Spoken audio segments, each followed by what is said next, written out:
बच्चों हरिशरणम। मैंने आपको बताया था कि यह गीता ग्लोबल गुरुकुल है, यानी यहाँ सिर्फ भारत की और भारत के ज्ञान की पढ़ाई नहीं होती है। मानवता के निर्माण में जिन ऋषियों ने, जिन महान लोगों ने योगदान दिया है, उन सभी के विषय में बताया जाता है। कल मैंने आपको पश्चिमी जगत यानी ग्रीस के दो लोगों के विषय में बताया था। एक तो जिन्हें अरिस्टोटल कहते हैं और दूसरा उनका शिष्य अलेक्जेंडर। आज मैं आपको भारत के एक महान ऋषि श्री श्यामाचरण लाहिड़ी जी के विषय में बताऊंगा, उनकी जीवनी बताऊंगा जो बहुत ही ज्ञानवर्धक और प्रेरक है। श्यामाचरण लाहिड़ी जी एक अकाउंटेंट हुआ करते थे मिलिट्री इंजीनियरिंग विभाग में भारत सरकार के बहुत पहले। ये 1828 में पैदा हुए थे और इनकी मृत्यु हो गई 66 साल की उम्र में। लेकिन इस जीवन काल में उन्होंने मानवता को बहुत कुछ सिखाया। वह क्या सिखाया मैं बताता हूं आपको। 31-32 साल की उम्र में इनका स्थानांतरण हो गया उत्तराखंड के अल्मोड़ा जिले के रानी खेत के पास। वास्तव में हुआ ये था कि किसी दूसरे श्यामाचरण लाहिड़ी नाम के व्यक्ति को वहां ट्रांसफर किया गया था, लेकिन गलती से इन्हें वहां भेज दिया गया। जब वे वहां पहुंचे तो एक प्रकृति का नजारा देखने के लिए पहाड़ों की ओर जा रहे थे।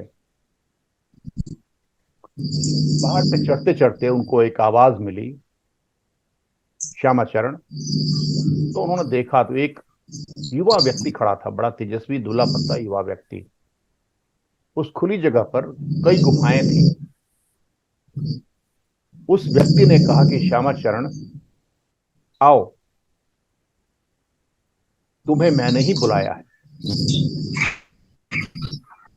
उन महानुभाव का नाम था, उनका नाम कोई नहीं जानता वास्तव में, लेकिन उन्हें महाअवतार बाबा के नाम से जानते।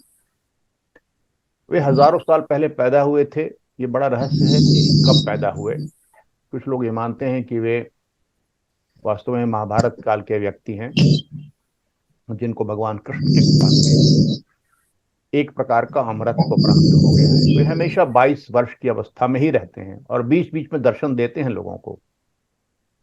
तो वे श्यामाचरण लाहिड़ी जी को ले गए एक गुफा में। उस गुफा में 2 आसन बिछे हुए थे।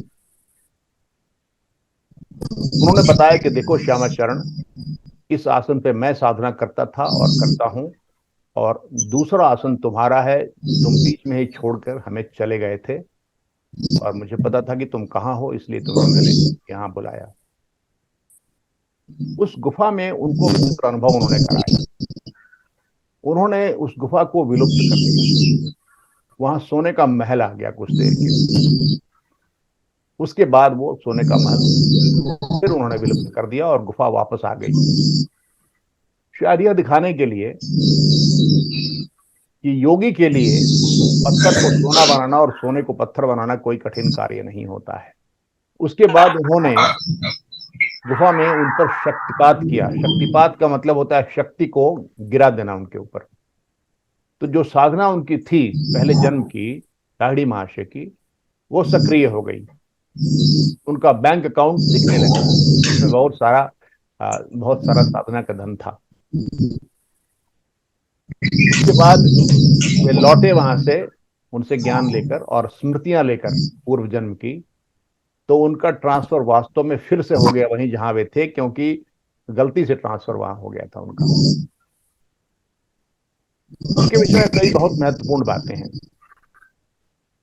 महाअवतार बाबा ने उनको ये बताया कि ध्यान योग की एक शाखा है, क्रिया योग कहते हैं उसको। कुछ क्रियाएं करनी पड़ती हैं उसमें, और खास करके कुछ विशेष प्राणायाम की क्रियाएं हैं जिनसे आध्यात्मिक प्रगति बहुत जल्दी होती है। इसमें कोई मूर्ति पूजा नहीं होती, किसी मंदिर जाने की आवश्यकता नहीं होती। ध्यान में अपनी आत्मा को देखना पड़ता है। ध्यान में निराकार ईश्वर को देखना पड़ता है, जो आंखों से नहीं दिखते, उनकी अनुभूति करनी पड़ती है। इस विद्या को भगवत गीता में सिखाया गया है। और लाहिड़ी महाशय जो बंगाल में पैदा हुए थे और बाद में काशी चले गए, बचपन से ही वेदों का पाठ करते थे, बचपन से ही। लेकिन जब वास्तव में उनमें क्रिया योग आ गया तो वेद छूट गए और भगवत गीता उनके जीवन में आ गई, क्योंकि भगवत गीता ही उस ध्यान योग क्रिया योग का स्रोत थी, ऐसा वो कहते थे। बाद में जब ये बहुत सिद्ध हो गए तो वो गीता जी की छोटी छोटी छपी हुई प्रतियां, श्लोक चुन चुन कर खुद छपवाते थे और लोगों में मुफ्त वितरित करते थे। वे एक गीता सभा नित्य रूप से किया करते थे, जिसे अंग्रेजी में लोग उस समय गीता असेंबली कहते थे। वो गीता असेंबली में सभी लोग आते थे, उनका प्रवचन सुनते थे, गीता पर चर्चाएं होती थी।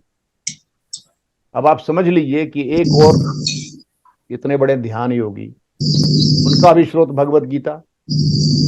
बड़े से बड़ा ज्ञान योगी शंकराचार्य महोदय ज्ञान योगी, उनकी भी स्रोत भगवत गीता। चैतन्य महाप्रभु जैसे महान भक्त, उनकी भी स्रोत भगवत गीता। तो भगवत गीता ही वो चीज है जो सभी ज्ञानों से युक्त है, सभी के लिए मार्गदर्शक है। भक्ति योग, ध्यान योग, ज्ञान योग, कर्म योग, क्रिया योग की साधना के बाद लाहिड़ी महाशय एक गृहस्थ व्यक्ति थे, उनकी शादी हो चुकी थी, 2 पुत्र और 3 पुत्रियां थे उनके।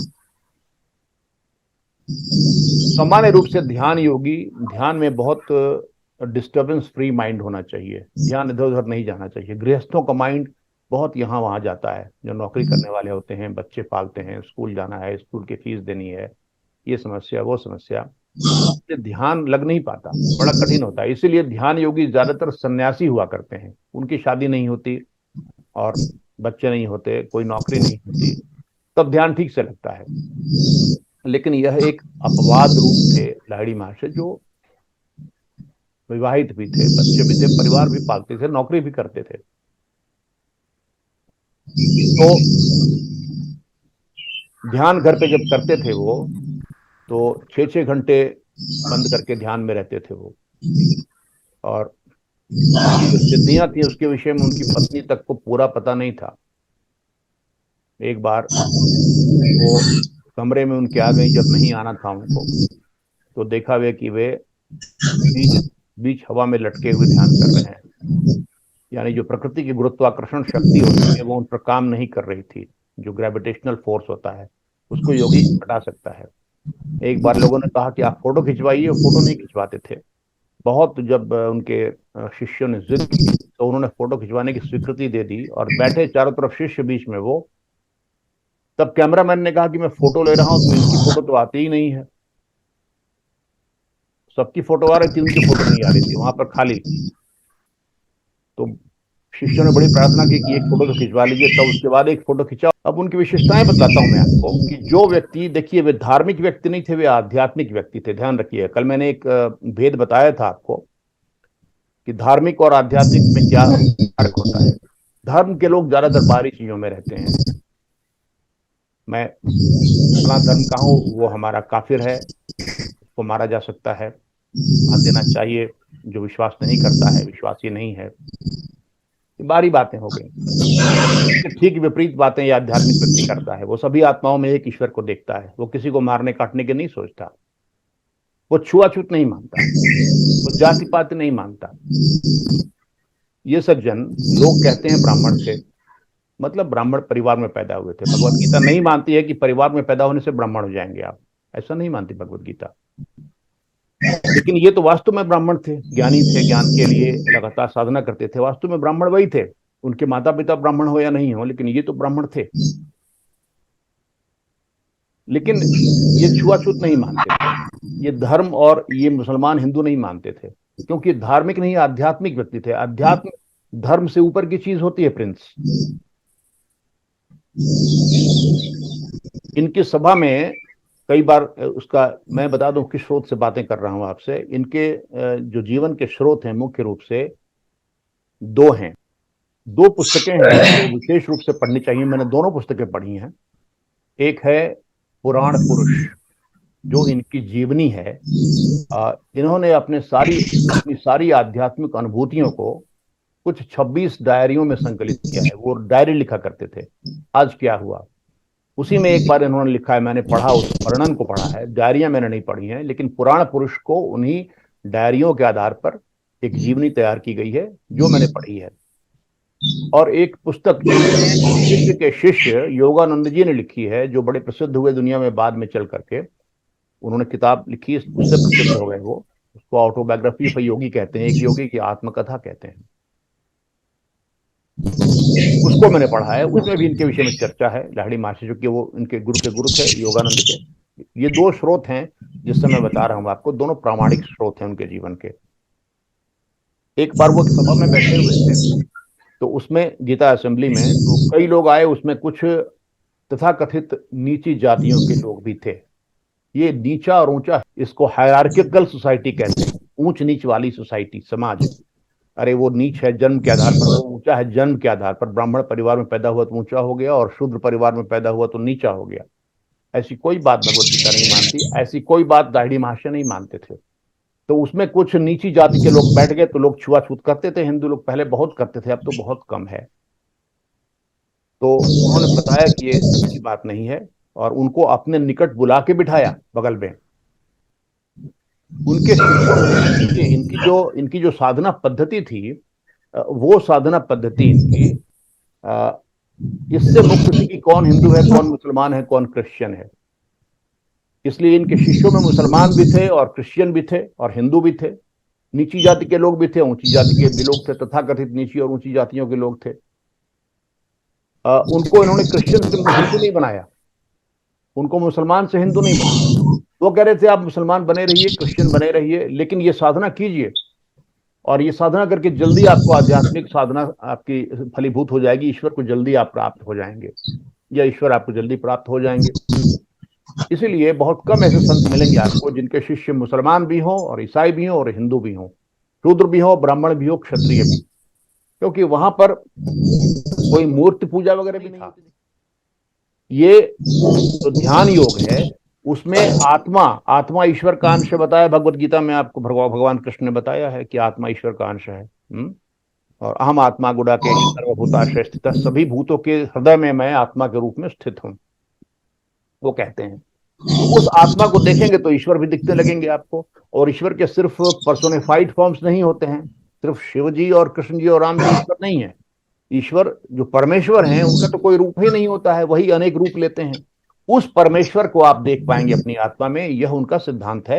और वह क्रिया योग करने से ध्यान योग की जो शाखा है, वह आत्मा और ईश्वर की अनुभूति होने लगती है। और जब ईश्वर और आत्मा से संपर्क बन जाता है, तब वो ईश्वर के जो गुण है वो हमारे अंदर आने लगते हैं, क्योंकि हम ईश्वर के अंश है, इसका हमको एहसास हो गया, तो हम सर्वज्ञ होने लगते हैं, सब जगह विद्यमान हो सकते हैं। वो सिद्धियां सहज आ जाती हैं। सिद्धियों के लिए वो साधना नहीं करते, वो ईश्वर की प्राप्ति के लिए साधना करते हैं, ईश्वर की अनुभूति के लिए, जिसे आत्म साक्षात्कार कहते हैं। आत्म साक्षात्कार, या इंग्लिश में सेल्फ रियलाइजेशन कहते हैं। एक बार उनके पास एक बंगाली सज्जन आए, बंगाल से, उनका नाम सुनकर, और उनसे दीक्षा लेना चाहते थे वो। तो दीक्षा दे दिया करते थे। घंटे भर, 1.5 घंटे उनको भाषण दिया, कहा कि देखिए ना, आजकल ऐसा जमाना आ गया है, लोग मूर्तियां पूजने लगे हैं। बताइए, मूर्तियों में, पत्थर में, लकड़ी में क्या रखा है? आप सही करते हैं, मूर्ति पूजा नहीं सिखाते, ध्यान सिखाते हैं। तो मुझे आप दीक्षा दे दीजिए करके। तो लाहिड़ी महर्षि चुप हो गए। सही है कि वो मूर्ति पूजा नहीं सिखाते थे, लेकिन वो ज्ञानी व्यक्ति थे, वो जानते थे कि ईश्वर अव्यक्त भी है, उसका व्यक्त रूप भी होता है, वो फॉर्मलेस होता है, इम्पर्सनल है अपने अव्यक्त रूप में, लेकिन साथ साथ वो उसके पर्सोनिफाइड फॉर्म्स भी होते हैं, उसके सगुण रूप भी होते हैं, जिनको आप छू सकते हैं, जिनके दर्शन कर सकते हैं आप आंखों से अपने। भगवान नारायण का, भगवान शिव का, भगवती दुर्गा का, भगवान राम का, भगवान कृष्ण का दर्शन कर सकते हैं आप चाहें। लेकिन अव्यक्त ईश्वर के दर्शन नहीं होते, परमेश्वर के दर्शन नहीं होते, आंखों से नहीं होते, वो अनुभूति होती है उनकी। तो उन्होंने कहा, हमारे जो बंगाली सज्जन आए थे वहां से, बंगाल से, मुझे दीक्षा दिए, तो उन्होंने मना कर दिया। उन्होंने कहा कि मैं आपको अभी दीक्षा नहीं दे सकता, कल आप काशी विश्वनाथ जाइए। बनारस में भगवान शिव का जो स्थान है, मुख्य स्थान है, वह काशी विश्वनाथ टेम्पल कहते हैं। वहां से भगवान के दर्शन करके आप आइए। तो उन्होंने कहा ये आप क्या कह रहे हैं, फिर मूर्ति के दर्शन करने जाऊंगा मैं? शिवलिंग भी तो एक प्रकार की मूर्ति ही ना हुई, पत्थर का एक आकार हुआ, वो पत्थर हुआ। तो उन्होंने कहा हाँ पहले दर्शन करके आइए फिर मैं आपको दीक्षा दूंगा। वो सज्जन बड़े असमंजस में पड़ गया कि इतनी देर तक बोलते रहे मूर्ति पूजा के खिलाफ, और अब ये कह रहे हैं कि आप दर्शन करके आइए मूर्ति के, शिवलिंग के पूजा करके आइए उनकी। तो क्या करते बेचारे, वो लेने दीक्षा आए थे कलकत्ता से, तो वो गए काशी विश्वनाथ मंदिर में, वो गए बादल। और वहां जाके जब गए काशी विश्वनाथ मंदिर में, तो उनको दिखा, बाकी लोगों को नहीं दिखाई है, कि शिवलिंग की जगह पर लाहिड़ी महाशय बैठे हुए थे।